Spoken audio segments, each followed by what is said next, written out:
এখানে যতগুলি পরিবেশ বান্ধব পণ্য আছে বেসিক্যালি এইটাই ছিল আসলে আমাদের আদি পণ্য। তো সেটি যেন আবার ফিরিয়ে আনা যায়, স্থানীয় প্রশাসন এবং অন্যান্য উদ্যোক্তা, আমাদের এখানে বিজনেস কমিউনিটি সহ যারা রয়েছে সকলে মিলে আমরা চেষ্টা করছি যাতে করে প্লাস্টিকের বিকল্প যে সমস্ত পণ্যগুলি আছে সেগুলোকে উৎসাহিত করা এবং সেগুলি ব্যবহার করা।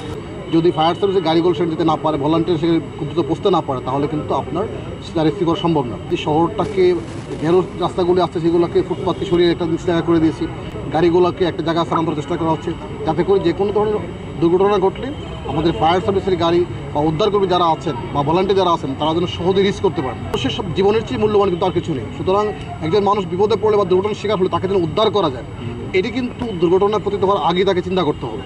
এখন যদি কেউ বিল্ডিং করার সময় কোনো জায়গা না রাখেন, স্পেস না রাখেন, রাস্তা না রাখেন, তাহলে তো সেখানে আগুন লাগলে বা আপনার ভূমিকম্প হলে তো আমরা উদ্ধার করতে পারবো না। তো আমরা নগরবাসীকে অনুরোধ করবো, আমাদের নাগরিকদের অনুরোধ করবো, যখনই তারা কোনো স্থাপনা করবেন এটি যেন অবশ্যই মাথায় রাখেন।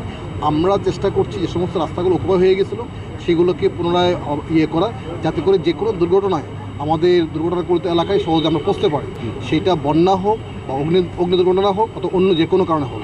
আমি মনে করি এই পর্যায়ে সরকারি এবং বেসরকারি এবং নাগরিকবৃন্দের সক্রিয় অংশগ্রহণ এবং দায়িত্বশীল আচরণটা খুবই গুরুত্বপূর্ণ, তাহলে কিন্তু সম্ভব।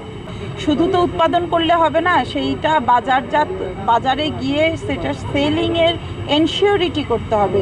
সেই জায়গাটা আমরা করে দিব। আমরা উইমেন চেম্বার বলেন বা কোনো ট্রেড বডি বলেন, সবাই মিলে আমরা এটা করে দিব। মেলাটার মূল উদ্দেশ্য ছিল যে আমাদের যে বিকল্পগুলো আছে সেটা জানানো।